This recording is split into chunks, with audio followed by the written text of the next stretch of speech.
صاحب یہ جو چلان آج پیش ہوا ہے جو فرد جرم عائد ہونی ہے 17 کو، کیا وہ سائن نہیں کیا ہے خان صاحب نے اور ناشا احمد قریشی صاحب نے، تو کیا فرد جرم پھر بھی عائد ہوگی، یا چلان پہ اگر سگنیچر نہیں ہوگا تو فرد جرم عائد نہیں ہو سکتی؟ اس پر اگر آپ تھوڑا سا میرا تو خیال ہے فرد جرم بالکل عائد ہوگی.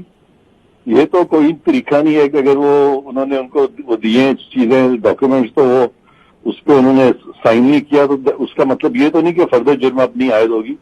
ٹرائل تو پروسیڈ کرے گا.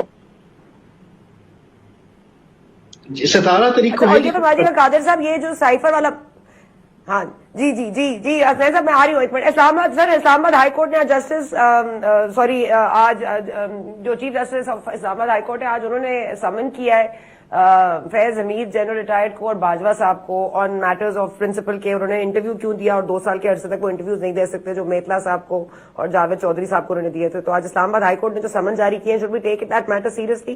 یہ کہیں آگے بڑھے گا کہ نہیں؟ آپ کی دانست میں کیا ہوگا قادر صاحب؟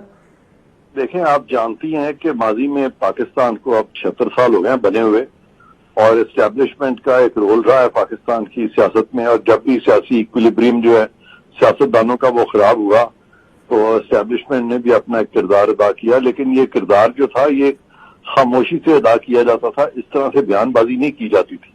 اور یہ بھی فیکٹ ہے کہ بہت سے لوگ جنہوں نے کہ اپنا ایک سیاسی رول رکھا، جس میں کہ جنرل ضیاء الحق تھے، جب وہ چلے گئے تو ان کے خلاف بھی ایک فیصلہ آ گیا جب وہ نہ رہے. جب پرویز مشرف اپنی کرسی سے چلے گئے تو ان کو بھی سپریم کورٹ نے اس وقت یوزرپر قرار دے دیا اور پھر ایک سزا بھی ہو گئی جو کہ بعد میں معطل ہو گئی. اسی طرح جنرل یحییٰ خان کے بارے میں بھی اسی طرح باتیں آئیں، جب وہ نہیں رہے تو ان کے خلاف بھی عدالتوں میں باتیں آئیں. تو اب یہ بھی دونوں اصحاب جو ہیں ریٹائر ہو گئے ہیں اور ان کے خلاف ایک پٹیشن آ گئی ہے، اور انہوں نے جو باتیں کی ہیں کچھ اوپن کرنے کی کوشش کی ہے، اپنے آپ کو جسٹیفائی کرنے کی کوشش کی. تو اس پہ اگر ایک پٹیشن آئی ہے تو انہوں نے نوٹس کر دیا ہے تو ڈیفینیٹلی جو چیف جسٹس ہیں ان کو کچھ محسوس ہوا ہوگا کہ بھئی اس میں کیسے اس کو یعنی اس طرح چھوڑ دوں، جبکہ انہوں نے خود اپنا ایک کردار جو ہے وہ ظاہر کر دیا ہے اس ساری چیز میں. تو یہ میں سمجھتا ہوں کہ یہ اس طرح سے ایک منفرد کیس ہے کہ انہوں نے اس وقت میں جو بھی اپنا رول ادا کر رہے تھے، کیونکہ کانسٹیٹیوشن میں تو فورسز کا کوئی رول نہیں ہے یا جرنیلوں کا، اور اگر وہ ادا کر رہے تھے اور انہوں نے اسٹیٹمنٹس بھی دی ہیں تو اس کے جو کانسیکوینسز ہیں ڈیفینیٹلی ان کو فیس کرنے پڑ سکتے ہیں. وہ صحافیوں کو بھی فیس کرنے پڑے گے قادر صاحب، جو صحافی جن سے بات ہوئی ہے، یا صرف جنہوں نے کہا ہے ان تک جائے گی بات؟ صحافیوں کا تو اتنا رول نہیں ہے، کیونکہ انہوں نے تو آگے سے جو خبر ان کو ملی ہے انہوں نے آگے سرکولیٹ کر دیا کہ بھی ہمیں یہ بتایا گیا.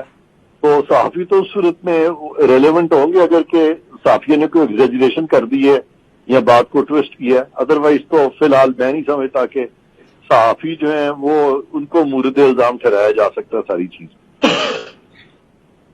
ٹھیک ہے حسین صاحب، if you could just wrap آپ کے 17 تاریخ کو کیا ایکسپیکٹ کیا جائے اور کیا فیئر ٹرائل مل رہا ہے خان صاحب کو؟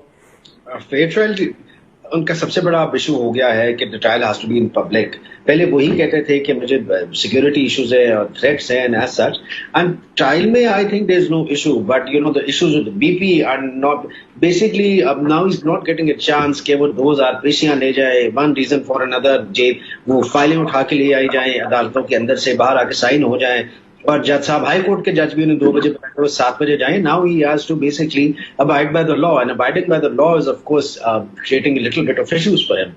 ذرا ریپیٹ کریں گی سر؟ میں نے پوچھا تھا کہ یہ جو الیکشن کمیشن والا معاملہ ہے، الیکشن کی کہا کہ اگر یہ کیس ریپ اپ ہو، ہاں وہ انہوں نے بالکل انہوں نے جو ان کو عابد زبیری کو کہا تھا کہ آپ اس کو ریپ اپ کریں. آلریڈی اس میں بہت ہیئرنگز ہو چکی ہیں اور وہ ٹھیک کہا تھا، اس لیے کہ آپ نے بھی یہ قانون دیکھا ہوگا، practice and procedure act of 2023. یہ صرف ایک صفحے کا قانون ہے، اس کے ٹوٹل سیکشنز 8 ہیں اور اس پہ اتنی ہیئرنگز اس پہ ہو چکی ہیں. تو چیف جسٹس جو تھے میں سمجھتا ہوں حق بجانب تھے ان کو کہنے کی کہ بھی آپ اس کو جلدی جلدی وائنڈ اپ کریں تاکہ باقی معاملات جو ہیں ان کو بھی ہم ٹیک اپ کریں. اور خاص طور پہ چونکہ یہ پی ٹی آئی کی طرف سے یہ الیکشنز کی بہت جلدی تھی تو میرا خیال ہے انہوں نے اس طرف اشارہ کیا ہوگا کہ اگر آپ نے یہاں پہ اگر دیر کی تو پھر باقی معاملات بھی دیر ہوں گے. تو انہوں نے ایک قسم کا ان کو بتایا کہ باور کرایا کہ جی آپ جلدی معاملات کو نپٹائیں تاکہ ملک کو ہم لے کے آگے چلیں. تو اس میں میرا خیال ہے ٹھیک کہا تھا چیف جسٹس نے. تو دوسری بات آپ فرما رہی تھیں. ہلو جسٹس منیب اختر والی کے وہ ججز کے حوالے سے بات نہیں کرنی چاہیے جو ڈیفینڈ نہیں ہاں ذکر نہیں ہونا چاہیے. میں بالکل نہیں ایگری کرتا ان سے. یہ جو پچھلے چیف جسٹس تھے جن کو ڈیفینڈ کر رہے ہیں وہ اپنی مرضی کے بینچز بناتے چلے جا رہے تھے اور ان کے بردر ججز نے بھی اس پہ بہت اعتراض کیا تھا اور سارے پاکستان میں بڑا اعتراض ہوا تھا. اور ایک چیف جسٹس جو ہیں وہ اکیلے اس طرح سے ان آئسولیشن یرغمال نہیں بنا سکتے سارے سپریم کورٹ کو. اور بڑی ریزنٹمنٹ تھی سپریم کورٹ میں جو کہ آج نظر آ رہی تھی. اور یہ جسٹس منیب اختر چونکہ ان کے ہم خیال جج سمجھے گئے, ان کو ایسی بات ہی نہیں کرنی چاہیے تھی. اور وہ جو سابقہ چیف جسٹس ہیں جو آؤٹ گوئنگ ہیں بالکل وہ اپنے آپ کو ڈیفینڈ نہیں کر سکتے.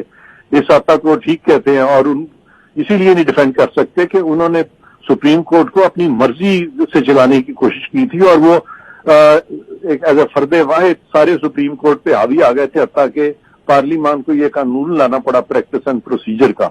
تو یہ میں نہیں ایگری کرتا ان کی اس جملے سے. اور یہ بردر ججز بھی میرا نہیں خیال کہ انہوں نے پسند کیا ہوگا ان کا یہ جملہ.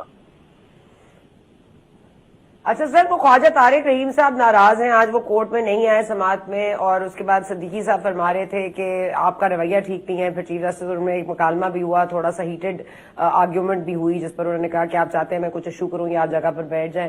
اس کو آپ لگتا ہے کہ ہی ڈڈنٹ گیٹ فیئر ٹائم یا آپ کو لگ رہا ہے کہ he did and he was being unreasonable? Siddiqui صاحب دیکھیں, میں سمجھتا ہوں کہ جسٹس فائز عیسیٰ نے بہت ٹائم دیا ہے ان کو, خواجہ صاحب کو بھی, امتیاز صدیقی صاحب کو بھی, اور جو کوشچننگ کی ہے اس کا کوئی خاطر خواہ کسی نے جواب بھی نہیں دیا. لیکن وہاں پہ کچھ ایک دو چیزیں ایسے ہوئی ہیں جو کہ میرا خیال ہے کہ وہ قاضی فائز عیسیٰ کا ہرگز مطلب وہ نہیں تھا اور خواجہ صاحب زیادہ سینسٹیو ہو گئے. تو اس میں جسٹس فائز عیسیٰ اپنی جگہ بالکل ٹھیک کہہ رہے تھے, لیکن ان کو غالباً اس بیک گراؤنڈ کا پتہ نہیں تھا جس کی وجہ سے کہ شاید خواجہ طارق رحیم بھی رنجیدہ ہو گئے. کیونکہ خواجہ طارق رحیم کے صاحبزادے تھے حسن طارق رحیم, وہ بہت ہی اچھے لائر بھی تھے, اچھے انسان بھی تھے. تو ان کی کینسر سے ڈیتھ ہو گئی تھی. تو خواجہ صاحب اس لیے بہت زیادہ اپنے جو گرینڈ سنز ہیں ان کا خیال رکھتے ہیں, اور انہوں نے اسی لئے میں کہہ دیا کہ میں نے گرینڈ سنز کی مدد سے یہ ساری تیاری کی ہے. تو وہ ایز اے دادا اگر ان کو پروموٹ کر رہے تھے تو اس کا ایک بیک گراؤنڈ تھا, اس کا ایک سافٹ کارنر تھا, جو کہ غالباً لاہور کے ججز جو ہیں وہ شاید اس چیز کو جانتے ہیں. لیکن یہ جو موجودہ چیف جسٹس ہیں ان کو شاید یہ بیک گراؤنڈ کا پتہ نہیں تھا. تو انہوں نے اپنی جگہ بات ٹھیک کی کہ جی آپ اگر کیس کی بات کریں یہ اپنے گرینڈ سنس, تو وہ ان کو یہ بیک گراؤنڈ کا پتہ نہیں تھا. حالانکہ جسٹس فائز عیسیٰ کا ہرگز یہ مقصد نہیں تھا کہ خواجہ صاحب کی دل شکنی کی جائے. اور میں سمجھتا ہوں خواجہ صاحب کو بھی اس بات سے سینسیٹیو نہیں ہونا چاہیے, کیونکہ یہ مس انڈرسٹینڈنگ ہوئی ہے جسٹس فائز عیسیٰ کے اور خواجہ صاحب کے درمیان.